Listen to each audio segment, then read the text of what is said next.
때문에 지금 되게 밀리긴 했는데 이제 1학기 전반기에 한 번, 후반기에 한 번 마무리를 하든가 말든가 이런 식으로 하고 전반기에는 이제 이론 위주로 수업을 하고요.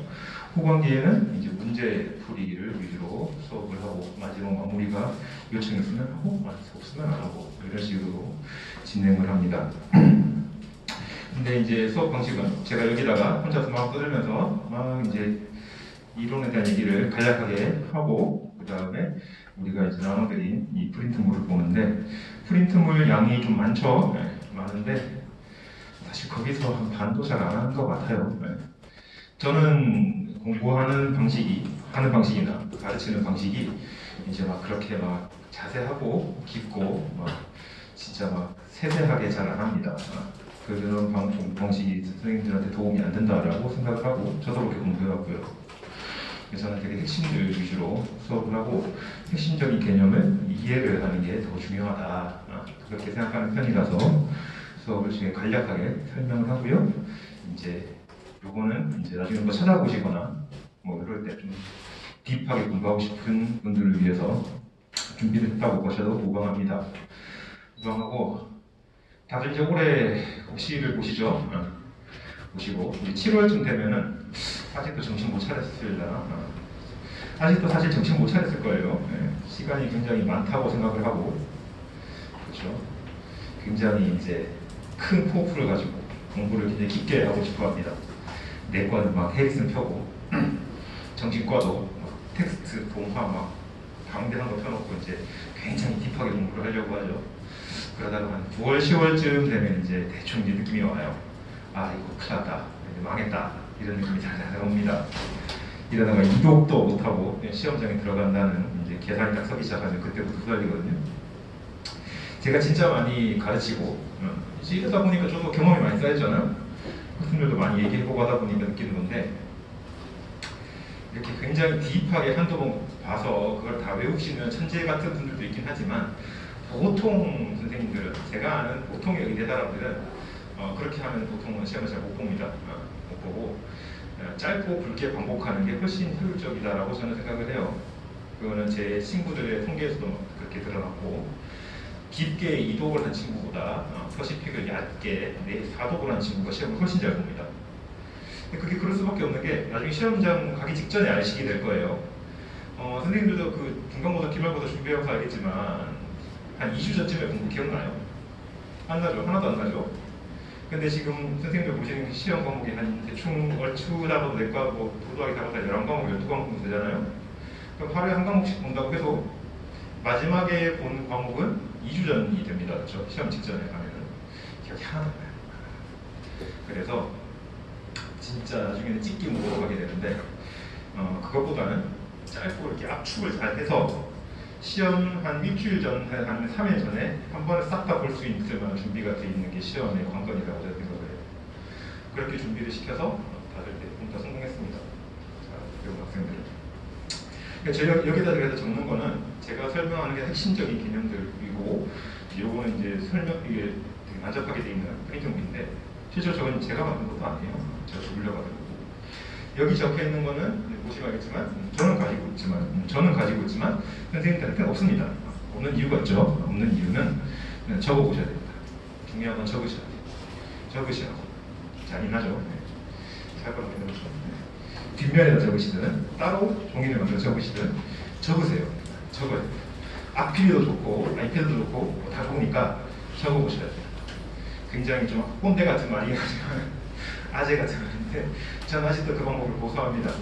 그렇게 해야 외워진다고 생각을 해요.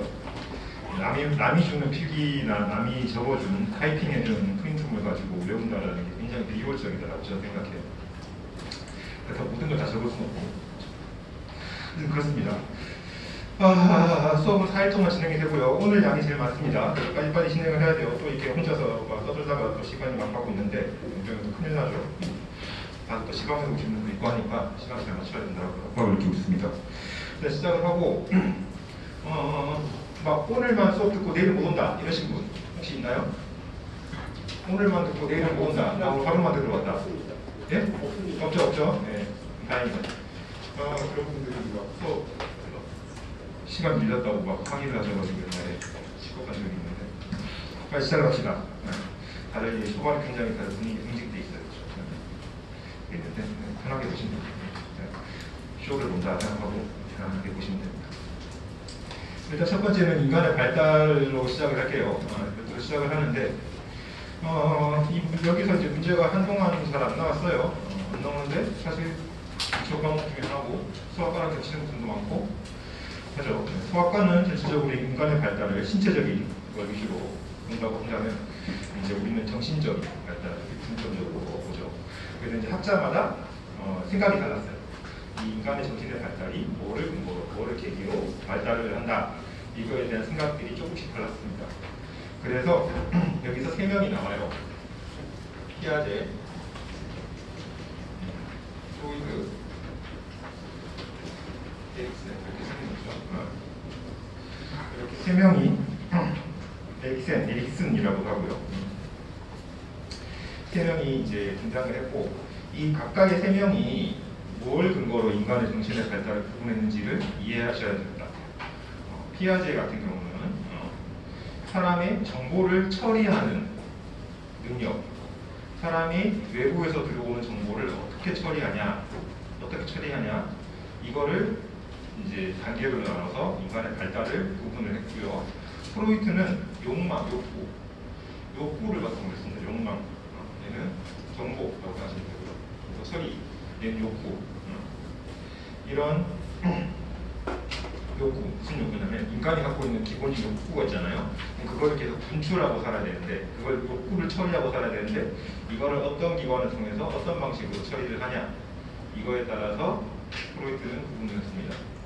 그리고 에릭슨은 이 피아제의 이론을 바탕으로 각각의 단계에 이 정보 처리 단계에 있어가지고 숙제가 있다라고 하였어요. 숙제, 과제를 바탕으로 인간의 발달을 구분했습니다.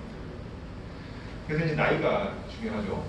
1살, 3살, 6살, 12살, 그리고 18살, 그리고 한 50살 정도까지 하고 이제 그 뒤로 그렇게 나누면 됩니다. 병사를 기준으로 하고요. 그래서 이제 선생님들이 이제 그 동화나 퍼시픽을 보시면 상당히 큰 뼈가 있죠. 큰 뼈가 있고 그러다 보면 이제 머리가 아득해지는데 이제 선생님들 공부하실 때 보면 이렇게 공부를 하세요. 피아제는 뭐 전조잡기, 감각운동이 몇 살, 뭐 프로이트는 항문기, 구강기 몇 살 이렇게 쭉쭉쭉 외우세요. 그렇게 하시면 완전 폭망합니다. 그렇죠? 그래서 문제 그렇게 절대 안 나와요. 안 나오고 보통 이렇게 크로스라고 합니다. 이때 피아제의 어떤 걸 바탕으로 이 시기 때 이루어지는 일 이런 걸 물어봐요. 그러니까 이렇게 공부해야 돼요. 이렇게 가로로 공부해야 돼요. 근데 보통 다 세로로 공부하시죠. 심지어 프린트물에도 그렇게 돼 있어요. 그렇죠? 가로로 공부하시는 거죠. 그게 핵심이에요. 그래서 가로로 저는 설명할 때 가로로 어떤 상황에서 얘는 왜 그렇게 생각하는지 이렇게 이제 정리를 좀 해드릴 생각입니다. 집에서 이제 요 파트는 애를 키워보신 분은, 애를 조금 키워보신 분은 이해가 쉽고, 애를 한 번도 안 키워봤거나, 조카가 없거나, 동생이 없거나, 이런 분들은 이해를 잘 못하시는 경향이 조금 있어요. 저는 이제 우리 아들 6살인데, 저는 이제 조금 깨닫고 있습니다. 교과서가 현실은 다르구나, 라고 이제 느끼고 있는데. 어쨌든, 봅시다. 사람이 일단 지금 피아제를 바탕으로 설명을 시작을 할게요. 사람이 정보를 선생님들이 지금 공부하시는 것도 정보를 다루고 있는 과정인데 그렇죠? 선생님들이 어떻게 하고 있죠 지금? 외부에 있는 정보를 눈으로 보고 머리 익혀가지고 지금 머릿속에 저장해 놓으려고 쓰고 외우고 읽고 알리시고 있죠 그렇죠? 자 보면 정보를 받아들인 다음에 하나를 처리해서 저장하는 과정을 거치고 있습니다 그렇죠? 이게 굉장히 인간의 정보를 다루는 제일 고차원적인 능력이에요. 그걸 이제 넣어놨다가 나중에 이제 시험장 들어가서 이렇게 다시 끄집어내야 되죠. 이 콜을 하죠. 요 정보를 저장했다가 다시 꺼내는 과정. 요 과정이 이제 기본적인 가장 제일 고차원적인 정보의 과정을 생각하시면 돼요. 동물들 그게 안 되죠. 그렇죠? 붕어 안 되죠. 잉어 안 되죠. 안 되는 이유가 요 단계가 안 되기 때문이죠. 그러니까 피아제에서 첫 번째는 무슨 생각을 했냐면 일단 1세까지는 아직 뇌가 성숙이 전혀 안 돼 있어요. 그러니까 뇌가 정보를 아무것도 다루지 못합니다. 그럼 우리가 뇌를 못 다루고 뭐 정보들이 어떻게 반응을 하죠? 이제 반사적으로 반응을 하죠. 감각을 느끼면 바로 운동을 어떻게 하라고 합니다. 그렇죠? 중간 과정이 없죠. 감각, 처리 운동을 해야 되는데 우리가 누가 나한테 욕을 했어. 욕을 들었어. 그럼 내가 욕을 들어보니까 언어적으로 해석을 해서 이거 나 놀리는 거네. 해석을 한 다음에 얘를 때리죠. 그렇죠? 정보를 처리하는 과정이 되잖아요. 근데 이건 그런 게 없는 거예요. 못 들으면 바로 나가는 거죠. 그렇죠? 그래서 감각 운동이다. 그렇죠? 운동이고 이때까지는 한 살까지니까 뭐 팔다리도 아무도 잘 못 쓰죠. 할 수 있는 게 뭐죠? 울고 먹고 그게 다죠. 모든 정보와 욕망 처리가 어디로 나간다? 입으로 나간다. 그렇죠? 입으로 나갑니다. 그렇죠? 아무것도 제대로 할 수 있는 거고 자기 할 수 있는 거는 자기가 자기 제대로 할 수 있는 거는 입밖에 없죠. 엄마 배고파 울고 엄마가 전부 올려주면 와 땡큐 감사합니다. 그렇죠? 그게 답니다. 그래서 이 정도고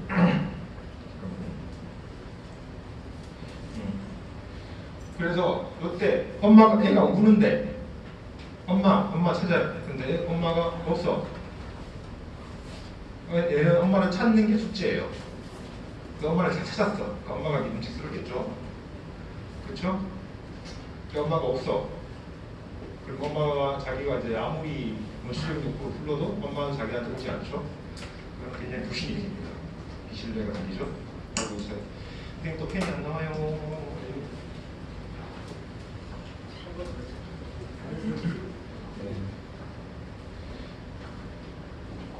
어쨌든 신뢰, 비신뢰, 그렇죠? 이런 식으로 이해를 하시면 훨씬 편합니다. 그리고 이제 여기서부터 3살, 1살부터 3살, 3살부터 6살, 여기까지는 이제 피하지 않는다고 보는데, 우리가 아까 말했지만 정보를 처리한다고 했잖아요. 그렇죠? 뇌가 정보를 처리한다고 했죠. 이거를 영어로 바꾸면 오퍼레이션이라고 합니다. 조작한다는 거예요. 선생님들이 정보들을 각자의 뇌에 맞게 조작을 합니다. 기억도 조작을 하시죠. 그러니까 서로 싸움이 생기죠. 네가 절대 그랬네 어땠네 하면은 내가 언제 이렇게 나오잖아요. 그렇죠? 각자 입맛에 맞게 뇌에 맞게 조작을 하기 때문이에요. 뇌는 기본적 조작이 기본입니다. 근데 얘는 아직 그 조작이 덜 연구했어. 잘 안 돼. 현실적으로 막 이성적으로 잘 안 돼요. 그래서 전조작기라고 합니다. 그렇죠? 프리오퍼레이셔널 스테이지 피리어드. 프리오퍼레이셔널 전조작기 이렇게 설명을 합니다. 설명을 하고 이때 이제 3살까지 남았는데 그럼 요 3살까지는 나중에 이어진 내용이긴 한데 배변 훈련 때 지금 먼저 외우시라고 알릴 수 있는 거는 똥싸오입니다. 똥은 4세까지 가려야 되고요. 오줌은 5세까지 가려야 됩니다. 보통은 2, 3세에 이루어져요. 36개월 사이 이루어집니다. 36개월이죠. 그렇죠? 이때까지 학문에 대한 트레이닝이 마쳐야 돼요. 이때는 학문을 바탕으로 자기의 욕망이 분출된다고 하겠습니다. 이걸 보고. 그래서 학문기라고 하는 거예요. 그렇죠?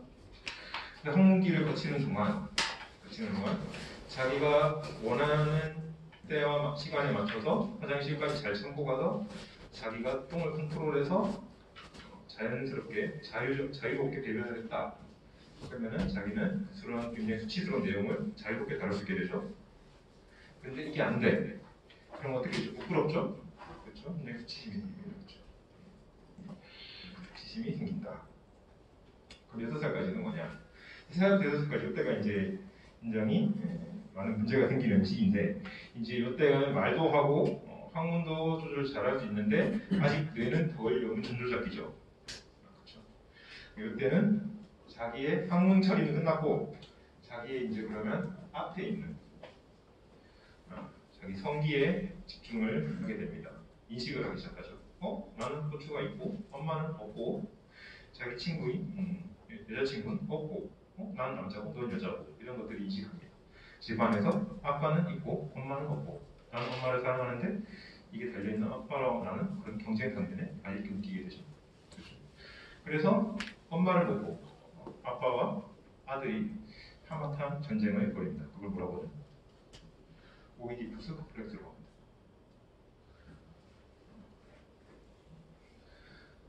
프로이드가 오이디푸스 컴플렉스를 얘기한 게 이때 시기입니다. 오이디푸스의 신화를 다들 아시는 분도 있고 모르시는 분도 있을 텐데 간단하게 요약을 해서 말씀드리면 어떤 날 이집트 맞나?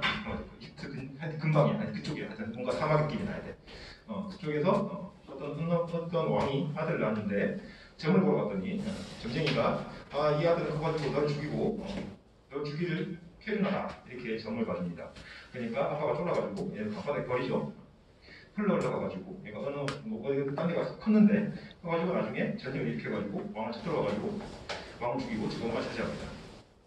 모르고 직권만지 모르고 어쨌든 그렇게 되는 게 오이디푸스의 설화예요. 신화입니다. 대충 맞을 거예요. 틀린 부분이 있을 텐데 어쨌든 엄마를 놓고 아빠와 한바탕 전쟁을 벌이는 좀 그런 스토리다. 이런 갈등이 생긴다 이때. 여기 이제 여자애한테는 뭐라고 하죠? 일렉트라 컴플렉스라고 하죠. 이제 아빠를 놓고 엄마와 전쟁을 벌이는 시기입니다. 3살에서 6살에는 이제 저도 이제 아들이야 놀아주는데 우리 아들은 아직 컴플렉스 오고 자식 없는 것 같은데 아빠를 너무 좋아해가지고 보통 이제 죽이는 놀이 문화가 아빠를 죽이는 컨텐츠로 갑니다. 보통은 총, 탱크, 공룡으로 아빠 죽어라 와 총으로 아빠 깜짝만 안 쏴. 맨날 아빠만 쏴. 칼로 와 아빠 죽어라 아빠를 죽이려고 그러죠. 좀 이런 굉장히 조금 신기한데 어느 집 가나 다 그래요. 그러고 보면은 프로이드가 참 헛소리한 것도 아닌 것 같다라고 생각을 하게 됩니다. 어쨌든 이렇게 해서 아빠랑 전쟁을 벌이는데 아빠한테 전쟁을 이겨요, 져요? 못 이기죠. 엄마는 아빠 것이 못 이깁니다. 그럼 패배를 인정하고 항복을 합니다. 항복을 하고 우리가 드래곤볼이나 이런 데서 보면은 원피스나 이런 데 보면은 꼭 지고 나면 항복을 하고 나면 어떻게 되죠? 내 편이 되어라 이렇게 되잖아요, 그렇죠? 내 편이 됩니다. 아빠를 자기 마음속에 담아주게 돼요. 항복을 인정하고 존경하는 대상으로